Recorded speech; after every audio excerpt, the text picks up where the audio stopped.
evening and welcome to African Voices platform. My name is Chiwe Chihana on your favorite African Diaspora show tonight. It's International Women's History Month and I'm really excited with the guest that we've got tonight. Who better to have on the show than somebody who has been African Woman of the Year? Dr. Justina Mutale, welcome to African Voices platform. Thank you, Tandy, and thank you very much for inviting me to come onto your prestigious platform and to have this chat with you. Thank you so much. It's such an honor to have you. Of course, I'm in awe of you. I'm a big fan of your work and lots of women and girls out there in the world today. But I have the privilege of knowing who you are and the work, some of the works that you've done. But could you introduce yourself to people? Who is Dr. Justina Mutale? I find it very difficult because I don't know which part of me you really want or your listeners would want to listen to. Well, I am a woman, I'm a girl from Zambia, which is in Africa. I'm also a mother and I am a grandmother. And what else? Yeah, like you said, in 2012, I was honored as African Woman of the Year. It's a very prestigious title and it's also a title that brought a lot of responsibility for me. As you know, they do say that to whom much is given, much is expected. Absolutely. So that was a lot of responsibility. And over the years, I've had that title repeated in so many different ways. Last year, I was honored in Hollywood as the most admired global African woman, something like that. And each year I get another one I got was Diaspora African Woman, and so many different kinds of those. But my work, I run a foundation in my name, the Justina Mutale Foundation, which is focused on trying to get women and girls into leadership. And we do that by providing leadership training, leadership and entrepreneurship training to try and empower women and girls into decision-making positions in politics, business, and other walks of life. That sounds really amazing. Yeah, I think you've rightly put it. There's so many accolades to your name, and you're not just somebody who's awarded for nothing. I've seen you working really hard, and especially with the Justina Mutale Foundation. A lot of amazing work has been done there. So this year's theme, the United Nations theme, is on women in leadership achieving an equal future in a COVID-19 world. And I think you're one of those recognizable women leaders across the world at the moment. You've recently written a book. But before I go into those two aspects, I wonder whether you could tell us a little bit about your background, because I remember you worked for the Commonwealth at some point. So I want to understand the transition into this more humanitarian, philanthropic angle that you've taken. Yeah, I worked in the Commonwealth Secretariat for almost 20 years, and the Commonwealth Secretariat, of course, it's a grouping of over 54 countries that used to be colonies, the British colony, but more recently, we've had a few countries like Rwanda, Mozambique, and I think Cameroon come on, which were never part of the, which were never British colonies. But yeah, so I worked in the final 10 years of my work in the Commonwealth Secretariat were spent in what we call the gender section, which was part of the social transformation programs division. And in the gender section, we were focused on, of course, trying to help achieve gender equality, trying to do gender mainstreaming in Commonwealth countries, and of course, empowering women and girls and trying to protect their rights, their human rights, alleviate poverty and its feminization. Right. So yeah, so when I left the Commonwealth Secretariat, then I sort of started the foundation. It's almost a mini Commonwealth. It's kind of modeled on the Commonwealth, but only smaller. And our areas of focus, we only focus on 4 areas, while as the Commonwealth focused on quite a number of different areas in their operations. Oh, good. Just as well you've said that. So what are those 4 areas that you focus on at the Justina Mutale Foundation? So we are focused on education, in which we provide scholarships to underprivileged young women and girls from rural disadvantaged communities in Africa to access tertiary education around the world. Because I realized that although we are always talking about educating the girl child, and there are so many organizations that have jumped on the bandwagon talking about educating the girl child, but you find that most of those programs are from early years to maybe up to just secondary school. And then these children or these young women and girls are left on the streets. But now we are in the fourth industrial revolution. The world is requiring a higher level of education for the young women and girls from Africa to be able to compete on equal footing with their counterparts from around the world. So my foundation wants to pick it up from where everybody else leaves off. When they leave them off at the end of secondary school, we pick it up from there to make them access higher education so they can go to university and have the same level of education as others in the other parts of the world. So that's the education part of it. We also do leadership and entrepreneurship training to get to try and inspire and empower young women and girls into leadership positions, whether it will be in political participation, economic empowerment, STEM as in science, technology, and mathematics and other areas.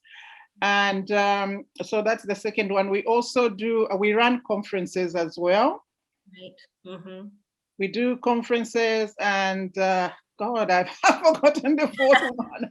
It's fine. Whilst you're thinking about the fourth one, can I latch on to the conferences one? Yeah. Yes, yeah. So last year you had I happened to participate, well, to engage with rather than participate actively. I engaged with the Girl Summit of 2020 by the Justina Mutale Foundation. Lots of iconic people. What was the motivation behind it, and what was the aim of it? Okay, you know, we always I go to a lot of events around the world, and also I even when I was in the Commonwealth Secretariat working in the gender section, every year we participated in the United Nations Commission on the Status of Women, which is held in New York. So when I started the foundation, I renewed that, and my group from the foundation do attend that. But also it occurred to me that in most of these gatherings or conferences, we are always talking about empowering young women and girls, but without them at the table. Most of the time, it's older people that are speaking and trying to to decide, so to speak, what is good for the young people. So with the World Summit on Women and Girls, it is the idea to get the women and girls to come onto the table themselves so that we have an intergenerational dialogue of, you know, last year marked 25 years since the Beijing Platform for Action. Yeah. At which there was so much hope when that Beijing Platform for Action was done, 25 years ago in 1995, that one would have hoped by now, one would have hoped by now we would have achieved gender equality. And also when you go right back to CEDAW, which was the United Nations Convention on the elimination of all forms of discrimination against women, that was 1979. So last year was about 41 years, 41 years since. And then you have the very ambitious Beijing Platform for Action, 1995. And after 25 years, you realize that we are still fighting for gender equality. You realize that there's still a huge deficit of women's wealth on high-level decision-making making tables. And then we only have 10 years to go to the conclusion of the Sustainable Development Goals. Of course, we failed with the Millennium Development Goals to try and achieve gender equality, which was, by the way, highlighted as the core of the the Millennium Development Goals, but no country in the world achieved gender equality at the conclusion of the the Millennium Development Goals. Absolutely, yeah. So looking at only 10 years to go, then we are thinking there is something, some kind of disconnect or a problem somewhere here that, we've had so many development frameworks, so many initiatives and affirmative actions all directed at achieving gender equality. And we've been fighting for gender equality since the women's suffrage movement over 200 years ago. So the idea with the World Summit on Women and Girls is to, one, bring the women and also the young women and girls and the millennials all to the table. So we have an intergenerational dialogue, an intergenerational exchange of ideas, an intergenerational way of looking at emerging issues, an intergenerational way of assessing the reality on the ground to see what have we done. What has the generation that went to Beijing done so far? And what have they done right? What advancements have they made? But also, where did they go wrong that after 25 years, we still have to be addressing this issue? Then we bring in the millennials and the generation, is it Generation Z or Generation X? And of course, the adolescent girl, because at our World Summit on Women and Girls, the youngest speaker was 7 years old or nine years old. So we want to understand what world do they want? What do they want to see after the year 2030? What kind of world do they want to live in? Right. So an intergenerational way of understanding things, and also to tap into the psyche of the millennials and Generation X or Z, and then these young people and the adolescent girls, of what they think, what is their idea of an ideal world, what is their idea of equality, and what techniques can they use, bring on the table to try and make women achieve this gender equality that has eluded us for so many years, for over 250 years. And so I think that you rightly have pointed out, I think with the Millennium Development Goals, the closest we came is attaining gender parity at primary school level. But you have highlighted, like the Justina Mutale Foundation is working to pick it up from there. What about tertiary education? Exactly. How do we empower women? And the conversation is important. In 1995, I was actually in secondary school myself, and I happened to contribute a paper to the Beijing, the secondary school papers that were contributed to the Zambian delegation, actually, to talk about what girls wanted. But then beyond that, there's been a disconnect, and you're right. The people who were there, like, they've done such great work, such foundational. They have, yeah. I don't know if you've come across Dr. Esanswa Goldsmith. She has recently written a book. She was one of the people from the African continent that represented, and I spoke to her last year, and she expresses exactly what you've said about carrying the younger women with us, so we understand and we synergize efforts. Yeah, so the summit was about passing the torch to the next generation and hoping that they then can achieve that gender equality. For example, the other thing that prompted me, in fact, for example, to start the foundation is that I do have a millennium baby. I'm a mother to a millennium baby. My baby was born and the daughter, of course, was born at the beginning of the new millennium in the year 2000. And that is when we started the very ambitious Millennium Development Goals, if you remember. Yeah. So by the year 2015, at the conclusion of the Millennium Development Goals, my daughter had already become a teenager. And then we were moving from the Millennium Development Goals to the Sustainable Development Goals. But what happened was, when I attended the United Nations Commission on the Status of Women in 2015, one, we were reviewing of course, the Beijing platform, 20 years of the Beijing platform. And I realized again this deficit of women's voices on the highest decision-making table, deficit of women in leadership position, and still lack of gender parity in so many different ways. And then also I found myself marching in what was called yet again historical march for gender equality. And in my mind, I thought, You know, when Beijing happened, I just joined the Commonwealth Secretariat, and it was an exciting moment. And then to think, oh my God, are women still marching for gender equality in 2015? There's got to be something to say about doing something over and over again. Exactly. So I thought, whoa, is this then by the year 2030? I said, we are concluding the Millennium Development Goals, and we are now marching in the streets for gender equality and calling it historical march. What is going on here? And I came back from there very sad and thinking and looking at my daughter, and I'm thinking by the conclusion of the Sustainable Development Goals in 2030, this, my millennium baby and her peers, will be 30 years old. They will be the adults. They will be the leaders, the political leaders, the business leaders, the decision makers, the policy makers, her peers, both male and female. And then I'm thinking from the female side, will my daughter, my millennium baby, and her female peers that were born in the year 2000 still be fighting for gender equality at the conclusion of the Sustainable Development Goals, when they should be in high-level decision-making positions? And I'm thinking, but should they find the need? I thought, should they also come and start marching for gender equality? We should have made a lot of progress. You know, our grandmothers did, our great-grandmothers did, our grandmothers did, our mothers did in the Beijing platform. We also did in the years that followed.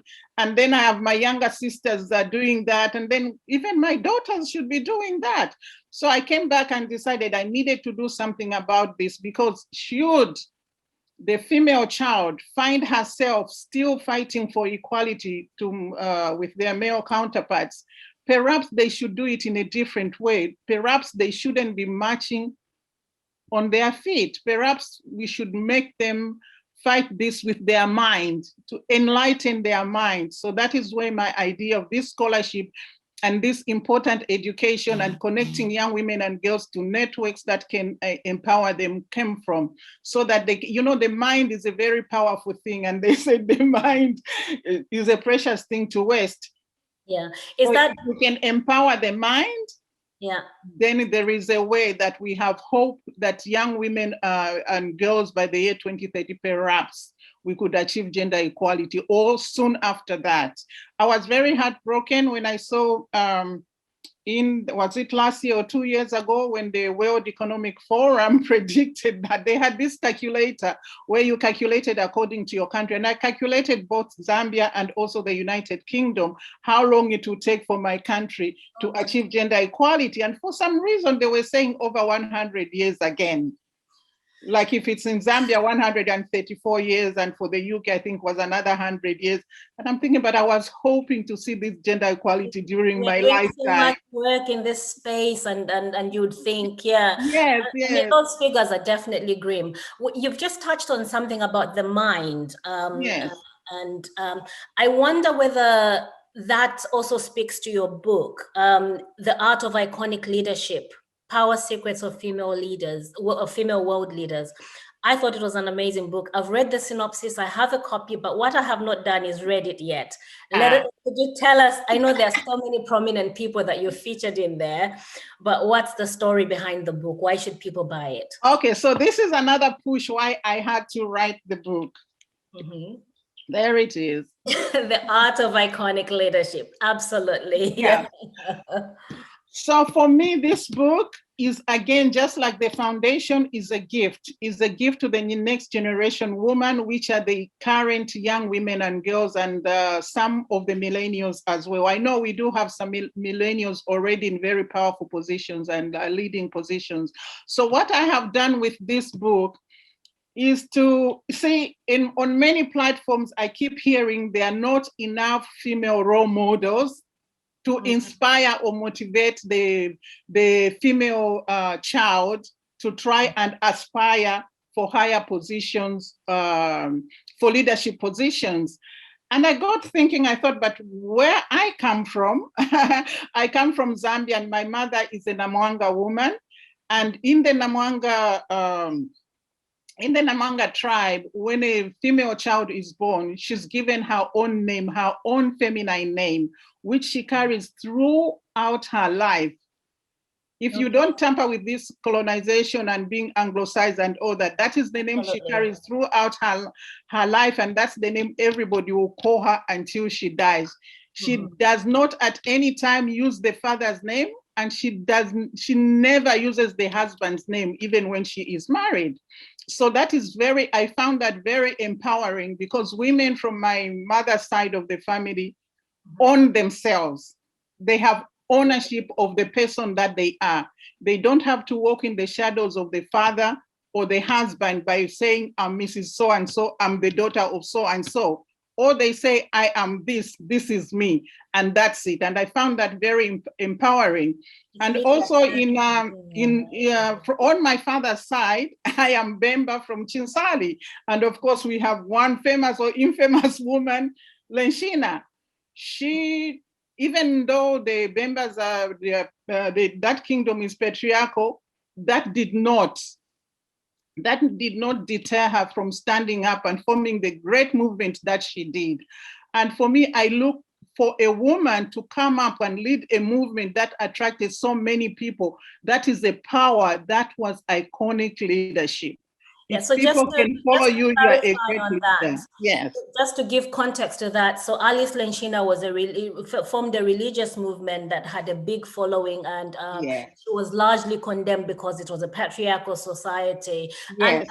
And I like that you've actually quoted her, because I was surprised that I hadn't learned of her until I left Zambia and read about her from other people. So we don't tend to celebrate our icons. You're right. So these are the leaders we have but do not see, I think. Yeah. Yeah, and in the Namanga kingdom, of course, a woman rules the kingdom. Now I tweak. She's, for the longest time, women have been the rulers of that kingdom. So I grew up with all these female role models. Women that showed me that women are natural born leaders. That's what I believed. In fact, when I was young, I thought, I grow up and of course become a queen and rule the kingdom and the men within it. Because I could see from now I took, and of course I could see Lenshina commanding all these men that were following her. So those were my role models close to home. But also as I was growing up, of course, listening to the news, reading the newspapers, I could see other women that were coming up, women like Golda Meir of Israel. Of course, you have Margaret Thatcher, you have Indira Gandhi, all of these women. So now in my book, you see I kept hearing that the no enough role models. And I thought, but I saw a lot of role models from my own home setting, coming out to my family, both from my mother's side and my father's side, and also just out in the world. I have seen these women who have done things. The first female prime minister and president of the world was in 1960, before I was born. And this is the lady from Sri Lanka. And I'm thinking, haven't the world heard about this? Why are they still talking about cracking the glass ceiling? Because I had been seeing that glass ceiling cracked from the time I was very young. So what I did was to give this as a gift, my book as a gift to the next generation women, to young women, to motivate them and inspire them and to show them that it can be done. It has been done before. So I chronicled the stories, the leadership journeys, and stories of women that stood out for me from historical time and present times and perhaps the future. So I start with, of course, Catherine the Great of Russia. We learned about her in school, and Cleopatra of Egypt. Then we come to people like Golda Meir of Israel. She was one of the founders of the state of Israel. For her focus was trying to create a home for the Jews, a home that they could call their own, so that the world would stop without the world trying to persecute them. So I chronicle those stories. Of course, we come to Margaret Thatcher and what she did for the UK. We go to Indira Gandhi, Benazir Bhutto. When you come to Benazir Bhutto, when the world keeps talking about cracking the glass ceiling and not having enough women in leadership, Benazir Bhutto became the prime minister of her country, Pakistan, which is a Muslim world. Absolutely, yeah. You know, when you look at the way people look at the perspective that the world has of the Muslim world and how they treat their women, but Benazir Bhutto stood up and became prime minister to lead her country. As a Muslim woman, she became the greatest leader of that country. So you have all of these. And then coming more recently, we have people like Jacinta Ardern of New Zealand, of course. And my book closes off with Kamala Harris of the USA. Oh, that was before she even became vice president, that was before she even became vice president, but my book was going to print just after the elections had taken place. So so we're talking about the next generation. So I'm an African girl child, for example, and I'm going to buy your book. What should I look out for? You've talked about Cleopatra, so that would be the Mediterranean Africa. Is there any example of iconic women leaders from sub-Saharan Africa that we should spotlight in there that people should look for? Of course, to start with, we have the first female president in Africa, which is Ellen Sirleaf Johnson from Liberia. We have the first ever female president in Southern Africa, Joyce Banda. We've also got Nkosazana Kupe, who led the African Union as the chairperson of the African Union. And of course, I highlight the resilience of Winnie Mandela.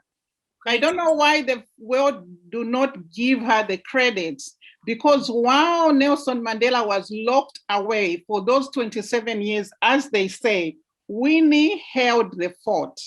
You're absolutely right. If she didn't hold it together, things would never have turned the way they turned out for Nelson Mandela. So no, you're totally right. We actually had the credit. So for Africa, I've got Winnie Mandela, I've got Ellen Sirleaf Johnson in the book, I've got Joyce Banda. We also have Nkosazana Kupe, who was the chairperson of the African Union Commission. The book covers all different parts of the world. I've got is it Tsai Ing-wen from Taiwan? I also have the lady from South Korea. I've got Michelle Bachelet from, this would be from Latin America. We have Jacinta Ardern, I've already said, New Zealand, from Australia. We have Sanna Marin from Finland, who is the youngest at the moment, the youngest head of state. But what are the okay? Tell me one secret, because you say power secrets of female world leaders. what kind of secrets should I expect from the book? Okay, so in here I also try to talk about why the world would be better if it were led by women. So the powers that these women use is in a way as my friend who was the first ever female president of Kosovo, she's also in the book. And at that time when she became president, she was the youngest in the whole world. She had said, the power of women in politics is a soft power.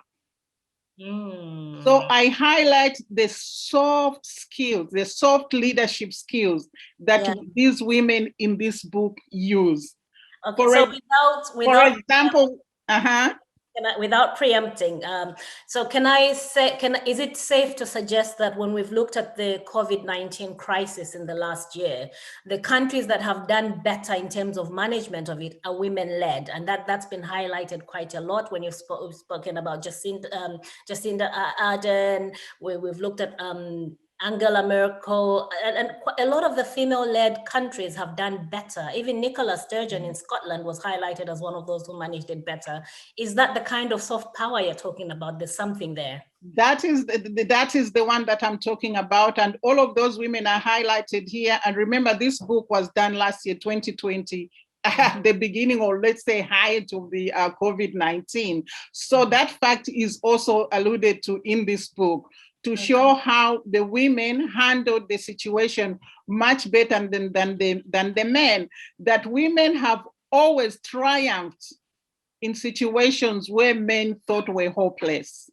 Yeah, I mean, generally, I think we tend to pick up the mess, and I think that's a burden that I no longer want to carry. I feel like we should, we should all be carrying these burdens. Can I move on a little bit to your plans for the Commission of Status of Women on 65 this year? What's the Justina Mutale Foundation planning? Okay, so the theme, the priority theme for this year's United Nations Commission on the Status of Women, which is CSW 65, is women in decision making in order to achieve gender equality and the empowerment of women and girls, and also, of course, looking at violence against women and all of that. And again, we have so many different kinds of events that will be happening, everybody highlighting the situation from an angle that they believe in. So for us with the Justina Mutale Foundation, my focus is on young people, because the future, remember, belongs to young people. Absolutely. So again, with the Justina Mutale Foundation, our parallel event at the United Nations is titled Pathways to Power for the Millennials in public, in decision making in public life. So again, this would be an intergenerational dialogue. We have older speakers and younger speakers. We have our keynote. We have two keynote speakers. The opening keynote will be done by Her Excellency Dr. Amina Garib Fakim, who is the first female president of Mauritius. And the closing keynote will be done by the current Vice President of Liberia, Her Excellency Jewel Howard Taylor. And then we have other speakers, for example, the Executive Director of the Oprah Winfrey Leadership Academy for Girls in South Africa. We have the former ambassador for the Francophone countries to the African Union, who happens to be a male. And we also have younger speakers so that they can also speak and see how do we get millennials and young people into decision making, because they have, in fact, young people have been saying nothing about us without us. They need to be brought to the table. So that is what, once again, our parallel event at the United Nations will be, is to focus on the millennials and also to hear them. What are they hoping for? What can they bring to the table? How do they intend to achieve this? And also, where did we as older people go wrong? What have we done right? What have we gone wrong? What should we have done that we haven't done? And this gets filled in from different aspects and different perspectives and different contributions by having an intergenerational dialogue. That sounds really good. That it's a very good, powerful lineup as well. Yeah, and also in my book, the final chapter of my book talks about the power of millennial leadership. And in there, I highlight, for example, Sanna Marin of Finland being the youngest one, and also coming from a family that you find would maybe be called unconventional because both her parents were female. Oh, and as she was going to school, other people thought otherwise of her, to say, this is my mom and this is my dad, but they are both female. So that kind of thing. So she grows up with a different attitude towards life and a different way of doing things. And when we come to Jacinta Ardern in New Zealand, she's also a millennial leader, and we can see what millennials bring to the table. They look at things in a totally different way. For example, when they had the terrorist attack in New Zealand, the iconic way in which Jacinta Ardern handled that just shook the world. So instead of her using that to separate or divide the people in her country, she brought everybody together within that.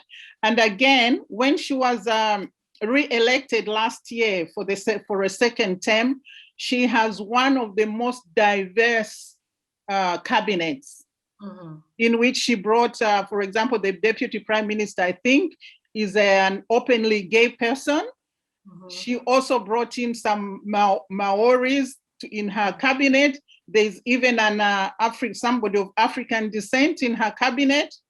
Then she has a lot of women as well in that cabinet. So it's a very, you see, most countries or even organizations are having all these diversity and inclusion strategies in their paperwork, in their paperwork, but they don't put it into action. But being a millennial leader, thinking differently, having a different outlook to life, and she put it into practice. Yeah. So I'm just afraid that we're running out of time. So there's so much. There's a wealth of knowledge with you. But this year's theme, so we're in International Women's History Month. International Women's Day is coming up.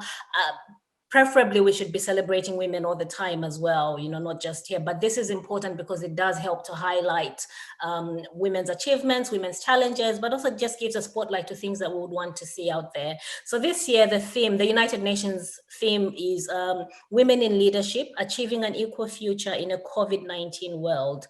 Given the current circumstances that we are in and how COVID has really disproportionately impacted different populations, and maybe speaking a little bit to women of African heritage as well, can you give us a reflection on the theme? I think that is a brilliant theme. In fact, I believe that is a theme that's going to make my book sell. Totally, yeah. Totally. But, with women in leadership, why it is important to have women in leadership, women have an inherent, inborn, high emotional intelligence within them. It connects them to the people around them. It makes us as mothers, most of the time, most women are mothers, but of course, anybody with that feminine spirit, there are even men that have the feminine spirit. You will find that these are the people that are they have an acute awareness to the needs of the people around them, and they connect with the people around them and want to find out and to know what the people need, and so that they can help those people around them. So that is what is with most women who have the highest feminine spirit. Like I said, in each one of us, we have a feminine and masculine spirit. The feminine spirit is more prominent in women and the masculine in men, but there are also some men that have a higher feminine spirit. So bringing to that, what women do in leadership, for example, when we talk about how women have handled the COVID-19, women at every level of leadership during the COVID-19 have brought with them, like all those 6 countries that were highlighted, Germany, New Zealand, Taiwan, still counting, you mentioned some of them. They brought with them the motherly love, the motherly attention. They treated they brought with them to the outside, to the public life, what they do with, for example, when they look after a sick child in the home or a sick relative, they brought it out to the public life, to their whole country, to try and handle this in the way they would handle a sick child in their own home. So, and this is a natural thing that comes out of. So if women look at, have done this with the COVID-19, of course, they're bound to do this with a lot. It's just a pity that the leadership of women who are, for example, we bear the children and we nurture, in fact, we nurture humanity, because a boy child is born of us women. And we show them the world. And once they get out there, then they decide. And of course, in the home, women decide most of the time what the budget is, what is going to run, what do we need to buy for this, what school should we take the child, the uniforms, the food to eat tomorrow, and all of that. How do they do the budgeting? And all these skills and competencies that women have, some of them which come almost naturally, can be taken to the public life. But for some reason, there was a boundary put there from community leadership, which women do in their own homes or in their communities, separated from what they can bring to public life. Women always look at a win-win situation, for example, even in the times of conflicts, because when there are sibling rivalries among their children, the mother always sits those children down and remind them that this is your brother and this will pass. So always seeking a win-win situation. All of these things could be brought out to the peace and security table. So if women were, the leadership of women was tapped into, some of the problems that we have in the world wouldn't be happening now. Look at the 2008 economic crash. It's been said that if the Lehman brothers were Lehman sisters, perhaps the world would have never suffered that. I've not heard that one, but that is... You've never heard that? Yes. Yeah. Because men always have all this unnecessary competition and the unnecessary competition and the quest for profit without due regard to the consequences to humanity and the people around them. But for women, you're always trying to think, if I take this direction, what is going to happen, for example, to my children, my husband? What will my mother think, my sister, everybody around you? That is the high emotional intelligence. It's tuning into the people around you. And if leaders in this world can tune into the feelings or desires or needs, especially the needs of the people around them and the people they lead, then we would have a totally different world. But when you look at it, to think that men, even in normal life, a man can have a child with someone out of wedlock and they never even look back. They don't care what kind of life that child is leading. They've taken their life and and gone off. So it's been said that a child born of an affluent woman will naturally live an affluent and rich life. A child born of an educated woman will naturally access the highest education that they can. But a child born of a rich man depends on who the mother is. If this rich man was passing through a village and happened to have an affair with a village woman, he would leave the child in that village and never even look back. But in most cases, there are a few women here and there, but in most cases, women always take the children with them. So in that way, if women led the world, they would take the children with them in all the prosperity. That is the only way that the world can achieve human prosperity and the prosperity for all that the United Nations has been talking about. Thank you so much. It's really been an honor having you on the show, Dr. Justina Mutale, and best wishes again for the CWS 65 when you do it. Thank you very much, Tandy. It's been a pleasure talking to you. Thank you so much, and happy International Women's Day, happy CSW 65, and happy 2021. Thank you so much. So that was Dr. Justina Mutale joining us for African Voices platform this International Women's Day month. Good evening and tune in again.